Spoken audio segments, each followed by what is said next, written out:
In life, we often make quick decisions. We think only our way is right.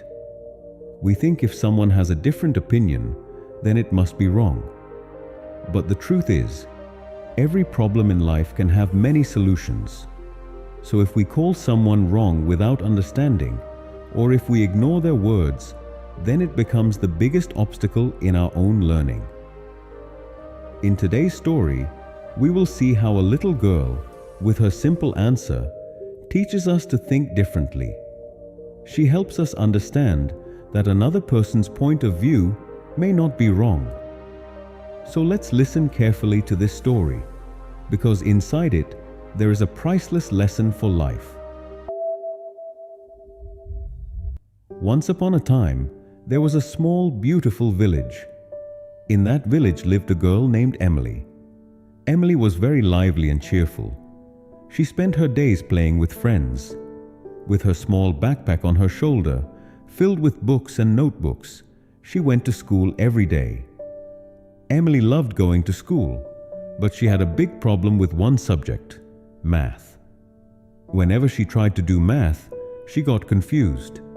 Even small additions and subtractions under 10 made her count on her fingers. At her age, this was normal. But while other children were learning math quickly, Emily's family began to worry a little. One day in class, her teacher, Mr. Johnson, told everyone to draw a picture. This was the children's favorite activity. Everyone started drawing with great excitement. Emily had also brought all her supplies from home. She was drawing with full focus. Math may have been her weakness, but drawing was her strength. In fact, she was the best artist in the class. When the drawings were finished, Mr. Johnson went through everyone's work. Some had drawn friends, some ducks, and others colorful and funny things. He understood the limits of children's drawings, so he encouraged everyone. On each notebook, he wrote kind words and gave his signature. In Emily's notebook, he wrote, "Well done, Emily. Great work. Your picture is really beautiful." Seeing those words, Emily's heart filled with joy. She thought to herself, if she showed this drawing to her mother, how happy she would be. As soon as class ended, all the children ran outside. Some went to the canteen, some went to play. Emily had brought her lunch, but she didn't like eating alone, so she joined her friends. While they were ordering food at the canteen, her problem appeared again. Emily struggled to calculate, and one of her friends had to help her. Slowly, everyone came to know that Emily was very weak in math. Later, math class began. Mr. Johnson was teaching a very simple addition. He took 3 apples from his table and asked the children, "All right, kids, imagine I give you 1 apple, then another, and then 1 more. Tell me, how many apples will that be in total?" All the students answered together. But when it was Emily's turn, she started counting on her fingers. After a while, with confidence and a smile, she said, "5, sir." Mr. Johnson was a very patient man. He thought maybe Emily didn't like apples, so she gave the wrong answer. So he asked differently, "All right, Emily, now imagine I give you 1 strawberry, then another, then 1 more. How many strawberries will you have in total?" This time, Emily counted on her fingers and happily replied, "3, sir."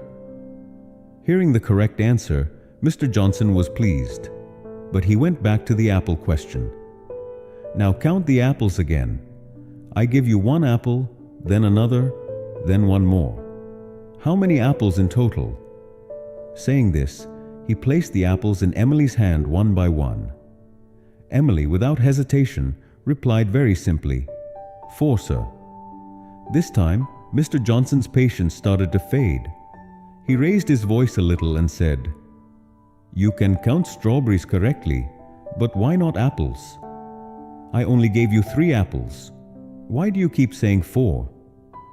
Emily shrank back a little in fear. In a soft voice she said, Because I already have one apple in my backpack, sir. Mr. Johnson was surprised at her answer. He realized the problem wasn't as simple as it seemed.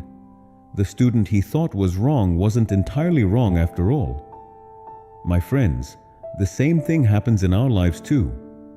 Many times we think we are right, but someone else's different opinion may not be completely wrong. Yes, 5 plus 5 equals 10. That's correct. But 6 plus 4 or 3 plus 7 also make 10, don't they? So never think that only your way is right. In this world, there are many paths, many reasons, and many perspectives. So before judging someone, listen carefully to what they have to say.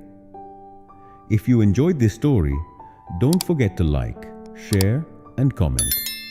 Your one comment will encourage me to create even better stories. Thank you, everyone. We'll meet again with a new story.